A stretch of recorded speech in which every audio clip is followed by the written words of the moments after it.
Assalamualaikum warahmatullahi wabarakatuh. Di sini saya Siti Aisyah akan menjelaskan materi tentang Pancasila dalam kajian sejarah bangsa Indonesia.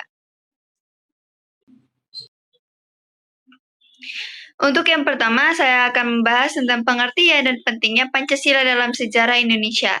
Pancasila bukan hanya sekedar dasar negara, tetapi juga lahir dan berkembang melalui perjalanan sejarah panjang bangsa Indonesia. Pancasila tidak muncul secara instan, melainkan merupakan hasil dari proses panjang yang mencerminkan pengalaman historis dan perjuangan rakyat Indonesia. Sejak masa kerajaan hingga masa kolonial, nilai-nilai yang terkandung dalam Pancasila sudah mewarnai kehidupan masyarakat. Maka dari itu, Pancasila bukan hanya sekedar rumusan hukum, melainkan juga cermin dari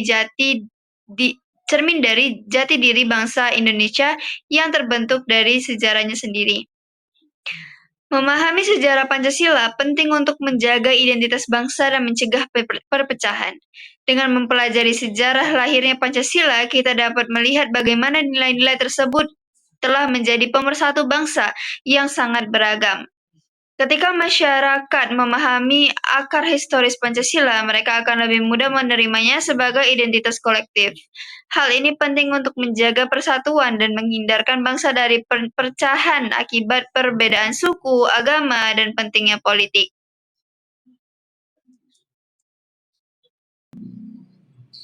Baik, di sini saya akan menjelaskan sejarah Pancasila pra-kemerdekaan. Yang pertama ada nilai-nilai Pancasila dalam sejarah perjuangan bangsa. Sejak masa kerajaan-kerajaan Nusantara seperti Majapahit dan Sriwijaya, nilai-nilai yang kini terangkum dalam Pancasila sudah menjadi bagian dari sistem sosial dan politik masyarakat.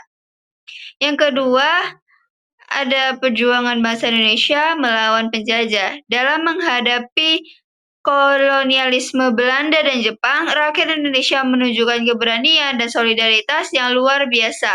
Meskipun perjuangan dilakukan dalam berbagai bentuk, baik fisik, diplomasi, maupun budaya, semuanya dilandasi oleh semangat kebersamaan dan cinta tanah air. Baik, di sini saya akan menjelaskan tentang sejarah Pancasila pasca kemerdekaan. Untuk yang pertama, Pancasila era Orde Lama tahun 1945 sampai 1965, di mana pada masa pemerintahan Soekarno, Pancasila dijadikan pedoman utama dalam pembangunan nasional, terutama melalui konsep demokrasi terpimpin. Meski berniat memperkuat nasionalisme dan stabilitas, penerapan Pancasila saat itu tidak lepas dari politisasi. Pemerintah mengarahkan interpretasi Pancasila untuk mendukung kekuasaan, sehingga ruang kebebasan politik menjadi sempit dan muncul konflik ideologi di masyarakat. Yang kedua, Pancasila di Orde Baru, yaitu tahun 1966 sampai 1998, di mana setelah jatuhnya Soekarno, Soeharto berkuasa dan menerapkan kebijakan yang menjadikan Pancasila sebagai asas tunggal dalam kehidupan berbangsa dan bernegara. Yang ketiga ada asas tunggal Pancasila, di mana penerapan asas tunggal secara ketat membuat banyak organisasi dan individu kehilangan kebebasan dalam mengekspresikan pandangan politik. Yang keempat ada Pancasila di era reformasi tahun 1998 sampai sekarang. Reformasi membuka kembali ruang demokrasi dan memperbarui cara pandang terhadap Pancasila. Pancasila kembali diposisikan sebagai ideologi terbuka yang dinamis yang bisa berkembang sesuai tuntutan zaman tanpa meninggalkan nilai dasarnya.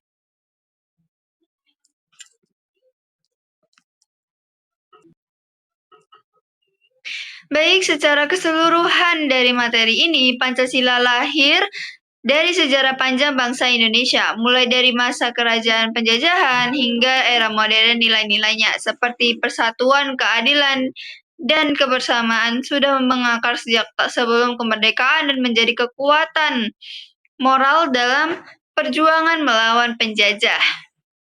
Di setiap era, penerapan Pancasila mengalami perubahan sesuai dengan dinamika politik dan sosial. Penerapan Pancasila tidak selalu sama di setiap masa, ia bersifat dinamis dan fleksibel. Namun, di tengah perubahan tersebut, nilai-nilai dasarnya tetap menjadi pegangan moral bangsa.